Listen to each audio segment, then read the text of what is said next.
Hi guys, and welcome back to another episode of Anime Podcasters. I'm your host, Hotshot Ginger, and with me I have the number 3 best host on this podcast, GoProKyo. How's it going, buddy? Hey, I'm in my closet because we moved from the apartment. We did move, and in its closet, as all things should be. And Giant Music, how's it going?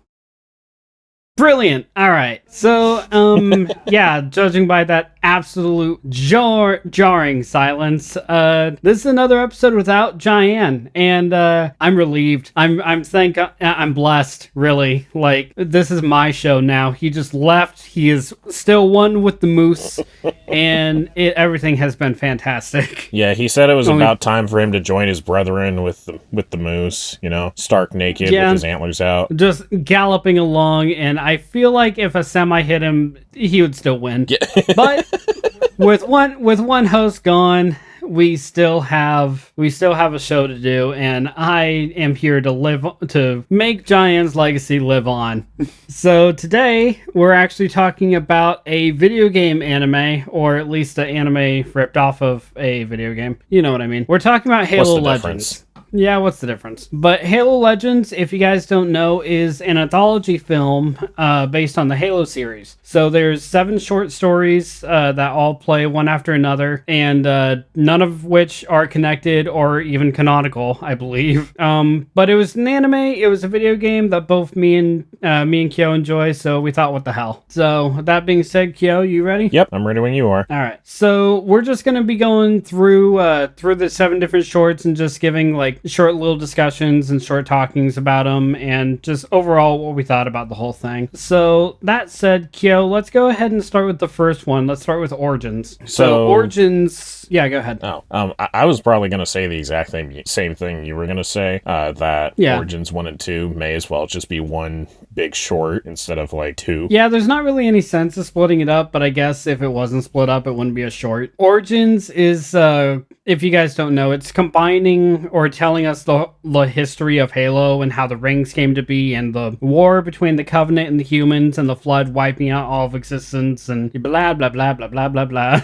Basically, it's a huge-ass lore dump that you can just listen to and watch as opposed to have to deep dive and read. It's the first audiobook for Halo. It really is. And at least it has visuals. It's pretty to look at. Yeah, I mean, like, but if you guys liked the Uprising or the Animatrix sequence where it talks about how, like, the world in the Matrix got to be where it is, you might like this, but personally, I'm not a huge fan of it. It's probably good just for people who don't know what the Halo lore is, like what they say the universe started as, and like how the Forerunners ran into the Flood, and why the Forerunners are doing what they do. It leaves enough mystery for the world to be built upon and let you use your imagination, but there's if you already know that, then I would say just skip ahead to the duel. Yeah, but I mean, like, Halo Legends is some people's first introduction to the series, and I can understand doing something this different, still including like the history of the rings and what led us to this and so on and so forth. It is kind of essential to have on there, but you and I have both kind of jumped head over heels into Halo at one point or another, so them telling all this, we're just like, yeah, get to the bloody gore, yeah. Because it's stuff that we mostly already knew. For the most part, yeah. But actually for me, like, my introduction to the rest of the lore was actually these two shorts. Oh, so like the not Pathfinders, the Forerunners. Forerunners, like the Forerunners and their role in all this kind of thing. Yeah. Okay. That was this whole thing was actually my introduction to that. I actually didn't understand any of it until I saw the short when we first saw it, like, God, back in high school. Oh Lord. And yeah, I got this honestly, as a birth. I think this is the disc that I got you for your birthday that year, actually. It is, yeah. I've kept it since then. that means a lot, actually. I mean, a combination of this and you and me and CJ all talking to each other is probably how I know so much about Halo. But right. Unlike the rest of the shorts on Legends, when you watch Origins once or twice, you kind of get the idea. Like, there aren't any hidden things to look at or anything else. It's just a lore dump. So, like, if you watch it 2 or 3 times, you're just like, okay, we're gonna skip over this. Yeah, we only rewatched it because it was kind of necessary for this episode, really. Yeah, which, I mean, I look back fondly on. It's still kind of cool to, like, remember all the lore of your favorite franchises. Yeah, it's fine if you don't know, but I think that's really all that can be said about it. It's like, it's kind of just the lore for the newcomers and for the people who already know what Halo is and kind of the history behind it. Like, if they read the books or, like, looked into the comics and such, then yeah, it's you don't have to watch it if you already know about Halo. Yeah, it's a lore dump. It's good for what it is, but it's, like, worth one watch. So yeah, let's go ahead on to the next one. Next one that I wrote down at least was the duel, right? Yeah, that is in order. Yeah. Okay. The duel is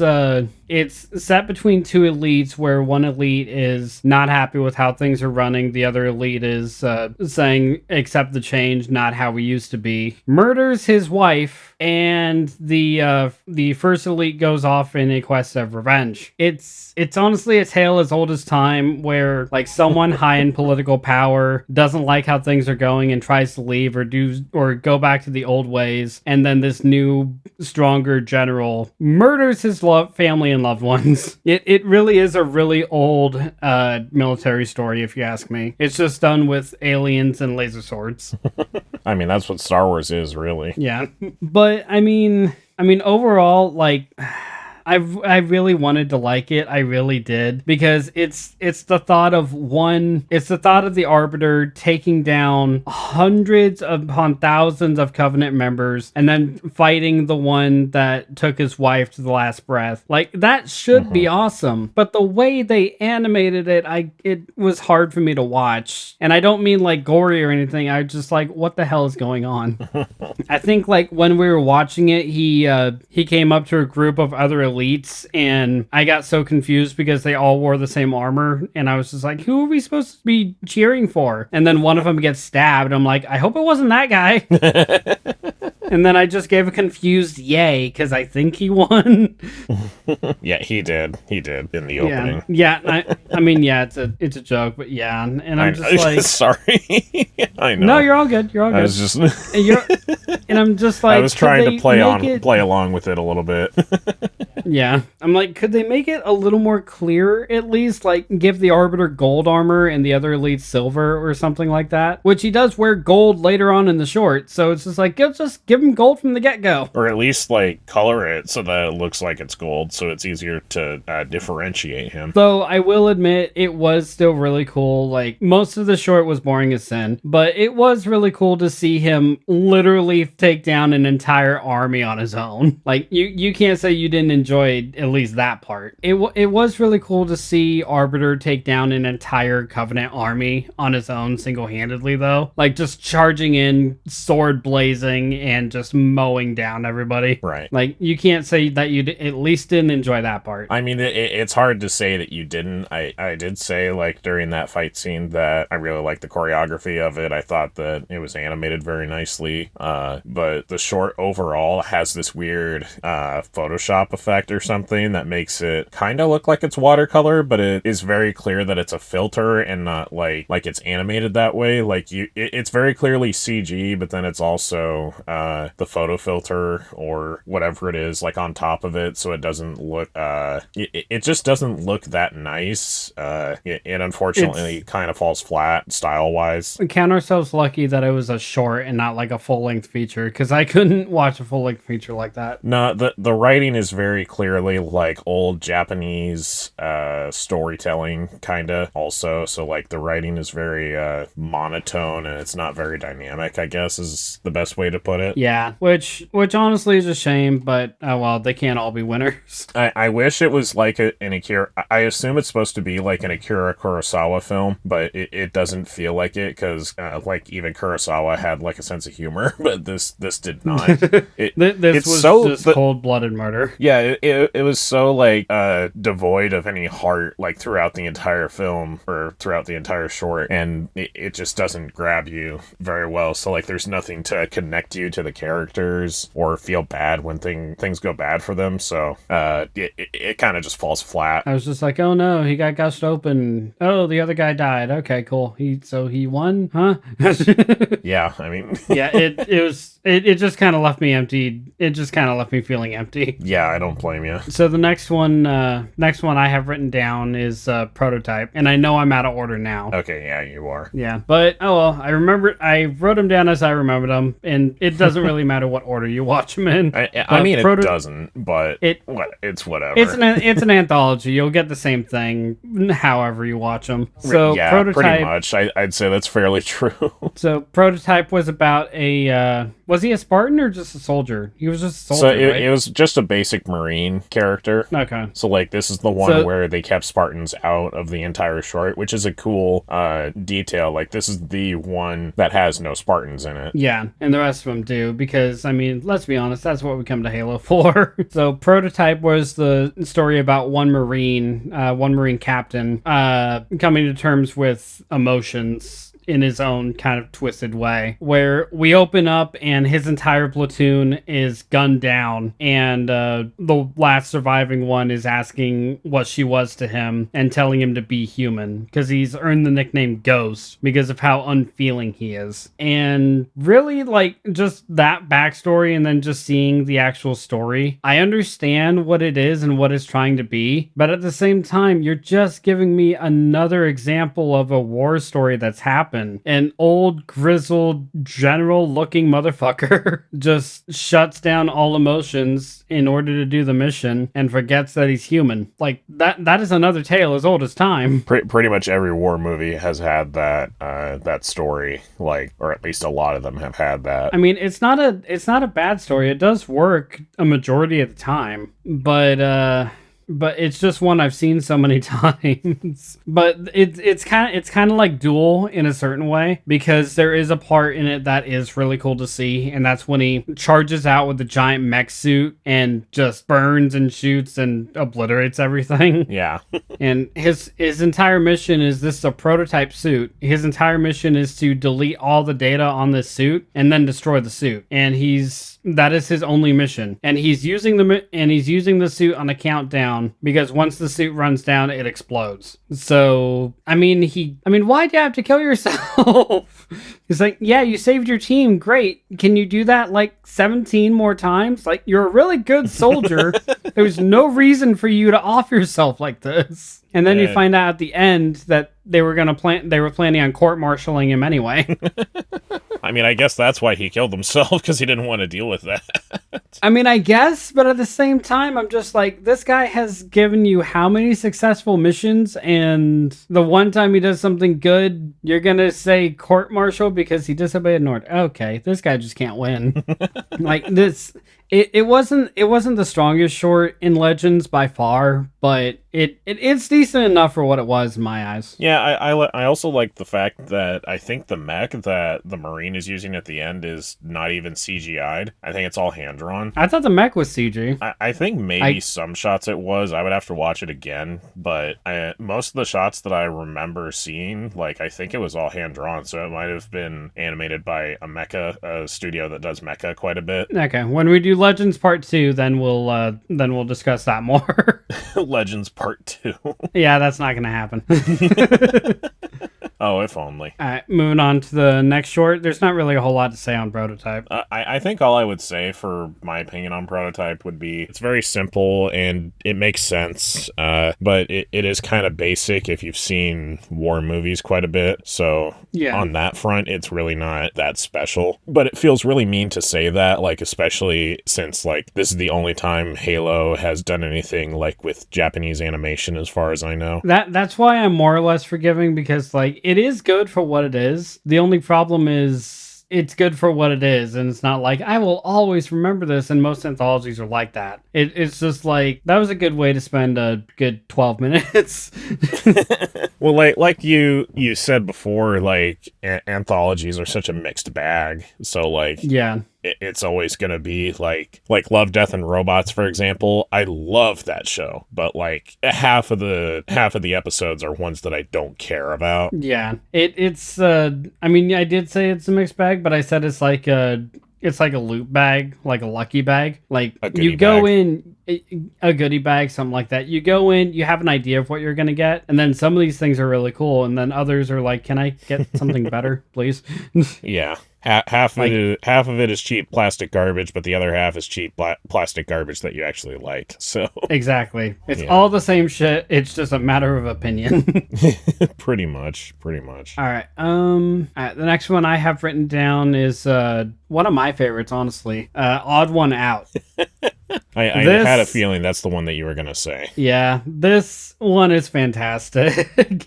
And yes, it is because of how over the top, cartoony, and silly it is. This is done by Toei Animations, the same guys that do Dragon Ball, and it is a completely exaggerated Spartan fighting a bioized weapon of the Covenant. Like, there's no ki blast or anything like that, but it's still... It feels Dragon Ball. It's super Dragon Ball. Like the whole it's especially weird because like the kid characters that appear in it have like Dragon Ball-esque powers, kind of. They don't throw energy balls, if I recall. I think they just use like martial arts, if I from what I remember. Yeah, but it's still like these two normal-ass human kids jumping up and doing something that you'd think only a Spartan would do, and they still survive. Yeah. So I mean, it's also that they look super Dragon Ball-ish. Like the style looks very Akira Toriyama, but it's not. It's very clearly not, but it still has like that artistic flair that he has. It's like somebody who works on like the Dragon Ball anime did the designs for it, so like it has the essence of his style, if that makes sense. Yeah, no, it does. And it's kind of, I mean, just seeing the action, the fluid action of that studio style always gets me, because it gets me hyped up because of how fast paced it is. And the comedy kind of shines through a bit. Like, I wasn't laughing my ass off or anything like that, but it was funny. It was the most lighthearted short we got out of these things. And I'm like, yeah, this one's funny. And then the rest of the other 5 are like, oh dear God, no. But just a Spartan that's been claimed to just have bad luck because he's number 1337, but just calls 13. That he's the one who lands here. He gets pelted by caveman-looking kids, almost eaten and then trampled by a T-Rex, and then has to fight this Covenant biomutant weapon. This guy has had a day. I think and then that this you're... Android 17, Android 18 looking team up help him fight it, and it's just like, did you really need a Spartan to do this then? I think you're right when like the 13 is probably like an unintentional like bad luck sort of thing, because the number 13 is considered unlucky. I don't know if that's the case in Japan though. That might not be the case. I mean, a lot of things were happening to him, and he says, why does this always happen to me? So I kind of think it does correlate. Yeah. Because even at the end where radio contact is made with him for pickup and rendezvous, he gets sidetracked by something else and says, I'm going to be a little late because he's being rocketed off to another direction. Yeah. So I think 13 does play a factor here. It might play a factor because like they may have done that in the American dub. Who knows, really? I haven't watched it in Japanese. I don't think there's a reason to. It's Halo, so it's kind of meant to be watched in English. Yeah, but it'd still be kind of funny to watch in Japanese, I feel like. Yeah. Especially since it pays homage to Dragon Ball, for being honest. It definitely does. I feel like that's kind of the strength and the weakness of the short, is like it emulates Dragon Ball so much because like it really doesn't hide that it's Toei Animation. So like it's both good and bad, because it's like bad because that's not the tone that Halo goes for, but it's also good in the sense that it's like you need some kind of levity compared to the rest of these shorts, and I think it shows that it's willing. It shows that it's willing to go that way. Yeah, it's entirely needed, I think. Yeah, and then we have the rest of these shorts, which are rip your heart out and eat it in front of you, like this next one. Oh boy. Next one I have written down is Homecoming. Fuck.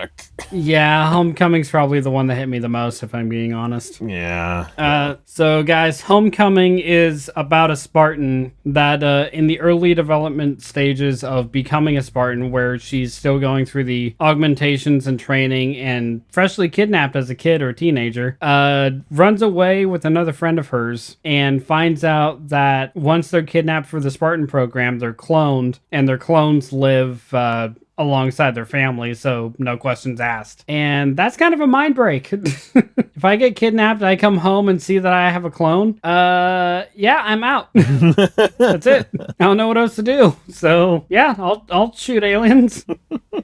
And it gets like in the short, it goes way deeper than that, because she and her friend notice that they have clones and turn back and get caught. But the other two pre-made Spartans that they escaped with end up offing themselves when they discover they have clones. And then we travel into the future a little bit, and these two have to come back to this home planet again, except this time it's on a mission for an evac. And Daisy, the Spartan, the focus of the story, ends up shot and dead, like right there next to where her home formerly was. It kind of hits you with little apology.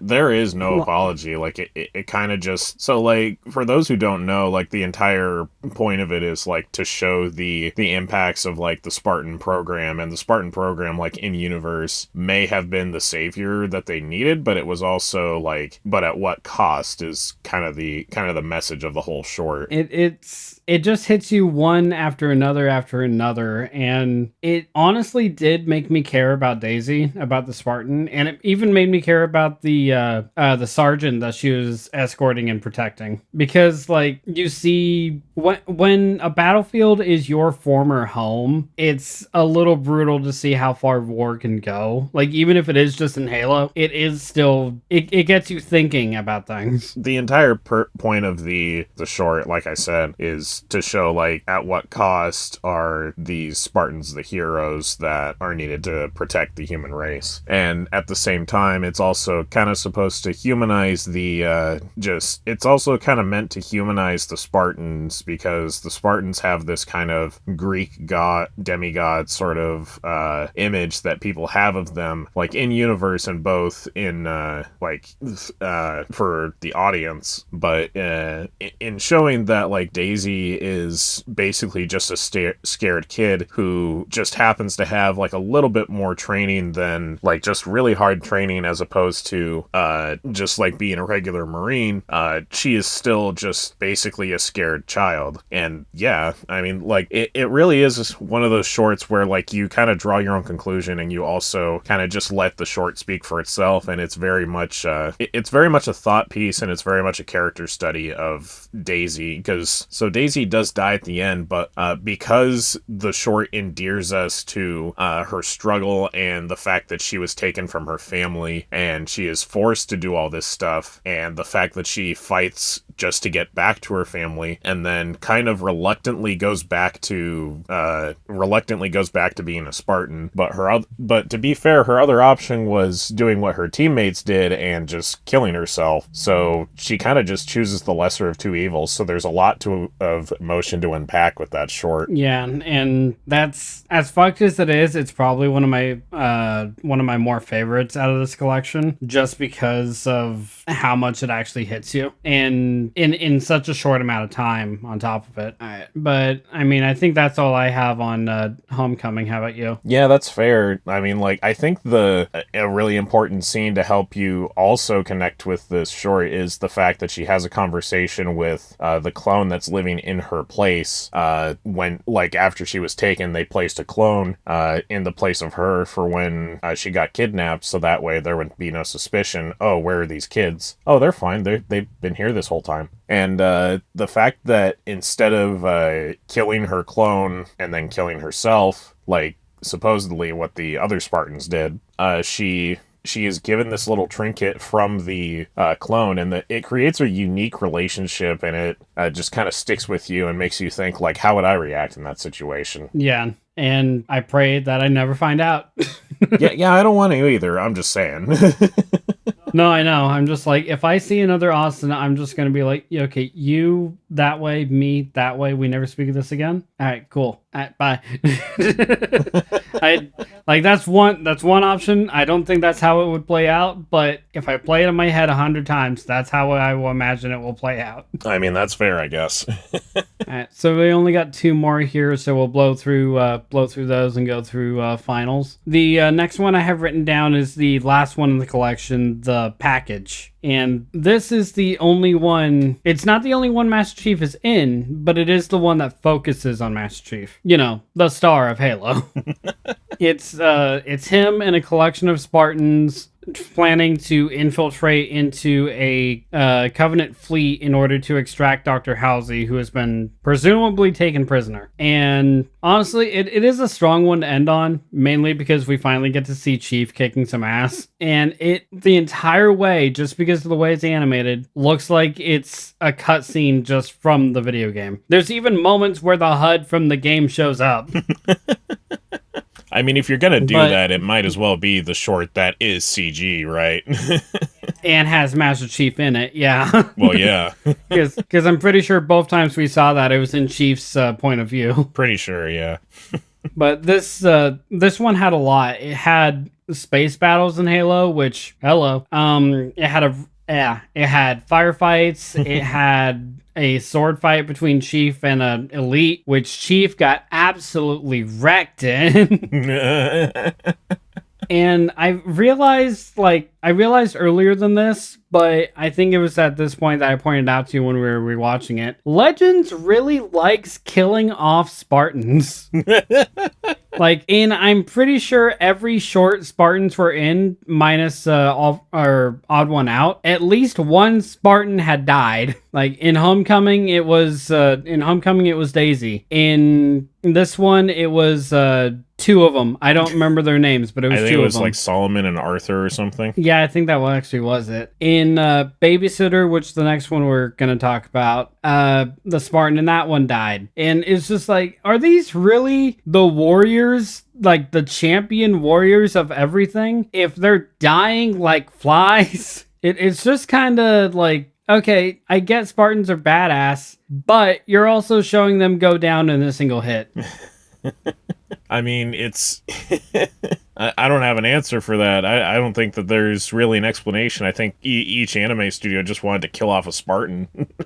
I mean, I don't know. I just feel like they should be made of tougher stuff. Like, Daisy died in one needler shot to the heart. Like, okay, yes, in the heart, I get that, and it pierced through. But the one in Babysitter, Gravity Hammer, okay, Gravity Hammer, yeah, not a good way to go. Arthur just explodes. He just explodes in a space battle. Like, we didn't even know he was part of the team. I forgot he was part of the team.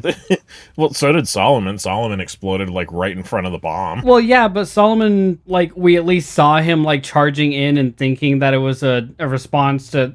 He thought it was Halsey's signal. So we actually saw him going and doing stuff. Arthur just kind of blended in with the other chaos that was in space and just exploded in the background. I mean, yeah. So I completely forgot about him. But even if Spartans died like flies, I still really liked Package. But like you told me, you say what you want about Cortana, because Cortana's the one who also voiced over Origins and everything else. And Cortana, if you like Halo, odds are you like her. But Halsey's such a bitch. If you actually watch if you see Halsey, outside of this short, then your image of Halsey is incredibly skewed, because she is such a fuck asshole. Yeah, I mean, really. If you know her outside of this, she is, the worst that you can imagine, yet every Spartan is rescuing her like she's VIP, like she is mom. And I'm like, okay, but why? We already have Cortana. Why? Just let her fry. Wasn't the whole point so that she could preserve her intellect or something? I don't know. More or less, yeah. But now that Cortana's fritzing, we need another Halsey Cortana. God, there was no spoiler warning for this episode. By the way, spoilers. That's thanks, asshole. Yeah, almost over, and I'm warning you now. Halo Legends has been out for 10 years. I really don't care. If you like Halo, odds are you picked this up anyway. Even I have. And the last one, we're going to go over this briefly. I didn't realize how much time we already spent on this. The last one we have is The Babysitter, which I'd already spoiled the ending. The Spartan dies. God, you're really selling this one, aren't you? Oh yeah, this one's great. I'm doing awesome at this job. But Babysitter starts off with a squad called the Hell Jumpers that are given a special mission, and to their surprise, their special mission involves a Spartan that is the primary shooter, because this mission is an assassination of a prophet for the Covenant. And we spend the entire time on this mission. One of the Hell Jumpers immediately dies on impact, or on entrance to the atmosphere, and Agent O'Brien is the one who butts heads most with the Spartan, who is silent throughout most of the short, just because the Spartan is the primary shooter and he's the backup. And also, O'Brien almost dies in this short like 16 times. Just because of like 3-4 times maybe. Because of falling in like his own... He's not looking where he's going, basically. Pretty much. Like the one time is because his pod is leaking oxygen and sinking into the swamp. Not his fault. The other time he almost falls down a waterfall. Kind of his fault. Yeah, that's fair. And then he's just yelling and screaming, almost alerting all the Covenant. Again, his fault. Yeah. And then a brute sneaks up behind the entire group and almost kills O'Brien, but instead smacks the Spartan and cracks her helmet. So why were they called the Hell Jumpers again? They don't seem really good at what they do. All 4 of them were looking over the horizon to where the Spartan was looking, and the Spartan was the only one who was looking through a scope. All the rest of them were just looking over a ridge. Like, no one's keeping lookout, no one's taking point. They're all just staring into the distance. Like, O'Brien, I think, had binoculars, but everyone else was just looking over the cliffside. Like, you guys suck as soldiers. You said this was your favorite short, too, I thought. I did because I really like the Spartan, because it's just quiet, menacing, guardian kind of energy throughout the entire thing. Yeah. Until she finally gets hit and then just yells at O'Brien to take the shot and accepts that the mission is done and accepts that she's done her job, which I really like her and I like O'Brien, but just looking at it at a logical standpoint, they're all terrible. Yeah. Like, oh, I get to hang with the Hell Jumpers. Yeah, yay. This is like getting with the guy who did the spell test, like a grade above you. Like, I'm just a little better, and that's not much. But the Spartan and O'Brien are really what carry this for me, just because of like how petty O'Brien can be, and it's a story about a sniper, and I love snipers. Well, like I think the whole point of it is to like, I feel like this should have been like one of the first shorts or something, because this one hits really strong, because like the whole time they assume that the Spartan is male, and yeah. Because like part of the image of the Spartans, like both to the audience and to the characters in the story, the Spartan is supposed to be this masculine hulking demigod. Like I said last time, that's pretty much like that's the image, and the short kind of shatters it and humanizes the Spartan, because I think it's important that the character that they see is female, because it kind of shatters the image, but also enhances the character in a way. Like, does that make sense? I mean, it does, yeah, but it also just shows like how blind we are to like, if like we just assume this is a guy, so we assume they're supposed to be menacing and powerful, and then we see it's a girl and we just immediately just like, oh shit, okay. And it's like, really, like, to us, like, real life obviously it doesn't matter, but that's just how it's written in the short. Like, this entire time O'Brien has been bad talking the Spartan, and then finds out that the Spartan's a girl, and then has nothing bad to say about her at all. Like, whether it is the fact that she died on the mission or the fact that she's a girl, it kind of depends on how you read into it. I mean, like I said, I think it's important that it's a female character because they assume that the Spartan is like saving O'Brien out of obligation, but I think because she's female, it kind of has this this motherly big sister type of energy to it, like when that's revealed. So it shows a more tender, like, life-loving side of the Spartan as a character. So I think it matters that it's that they're female, as opposed to it just being like, oh, they like her now because she's female. Like, it is kind of funny that they suddenly start respecting her at the end of the episode when she's dead, and like because like you said, it's like, oh, she's a girl, let's respect her now. Which is absolute bullshit. I'm just like, it is, but hell. Like I think that in the context of the story it makes sense. And I think it's like I said, it kind of softens the character and shows that she like was actually being caring toward O'Brien, not like, oh God, I'm carrying your lazy ass all the way through this mission, you know? Well, I mean, there was one scene where she carried him bridal style after he almost drowned. So. Yeah, but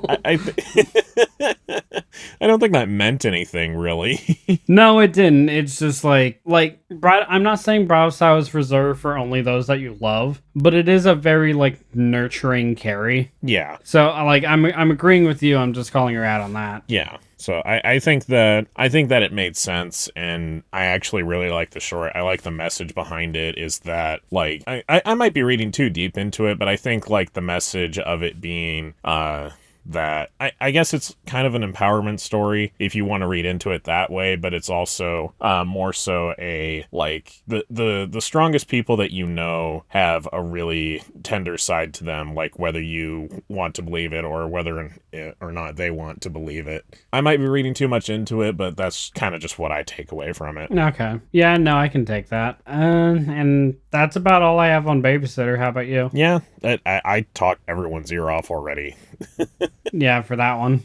Yeah, pretty much. And so let's go ahead and start wrapping up with final thoughts. So overall, Kyo, what did you think of Halo Legends? And just go ahead and throw your favorite short in there, because what the hell? Okay.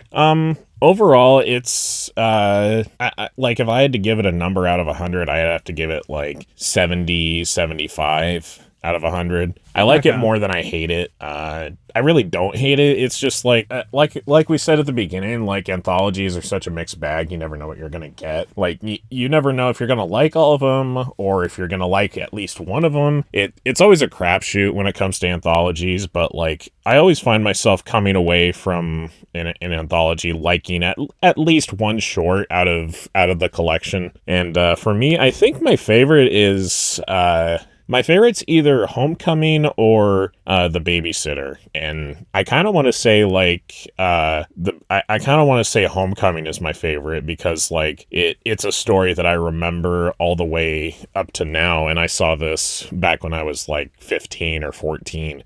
And, like, the story has stuck with me the whole time. So you remembered it even before we started rewatching it? Yeah, I think so. I remembered most of this. I've seen this a couple times. Okay. Yeah, no, that's fair. But yeah, I think Homecoming would have to be my favorite. Second would definitely be The Package. Or, no, sorry. Okay. Not The Package. Second would definitely be The Babysitter. My bad. Okay, that's fair. Yeah. Me, I'm honestly going to agree with you. I'd personally give it about 70 out of 100 or like 65, 70. Just because the only reason I go backwards instead of forwards is just because it's Halo. I like Halo all right, but it's not one of my go-to all-time favorite franchises. Like, I love Red vs. Blue, don't get me wrong, but I can only take so much. Who doesn't, really?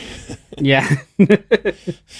And I mean, my favorite out of all of them is kind of a tie, and it is tied with Homecoming. And the other one is Odd One Out. Because I'm a sucker for anything campy and cartoony, and this is a Spartan just going hand to hand with a Biomutant with an Android 17, Android 18 looking team, and then gets blasted by a giant space cannon. Like, that's just fun.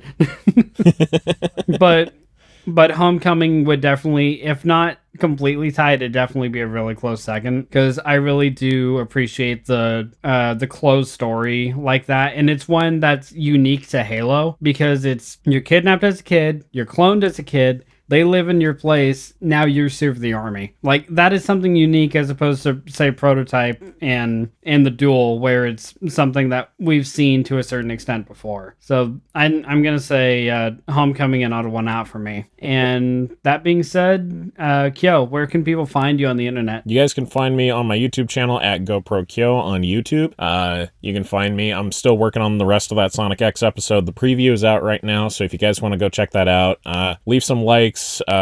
View it watch it a couple times, leave a comment saying that you want to see more of it. If you do, I might keep doing the rest of the series. Anyway, you guys can also find me on Twitter at GoProKyo, and you guys can find my artwork there and links to all my pages. Austin. All right, you guys can go ahead and find me right here on Giant Music's page. I go nowhere. He doesn't let me. He gave me a month off, and yet he just reined me back in. I am his prisoner. Please help. You guys can also find me over on my channel, Hotshot Ginger, where we are still in the process of getting used to everything from moving. Like Yo said, he's in a closet, and once we get an actual stable setup going, you guys can find me on my channel back for PontuCast. We do hope to revive and relive that podcast again, where we talk about things we can't talk about here. We had a whole list ready to go. Jaden said no, has to be anime podcasters appropriate. Damn it.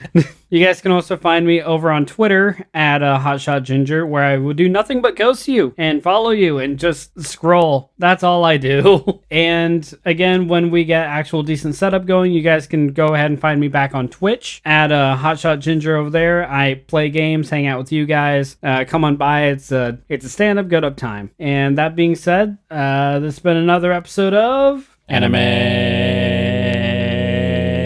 It doesn't work with two. Anime podcasters. Podcasters. Bye, guys. Bye.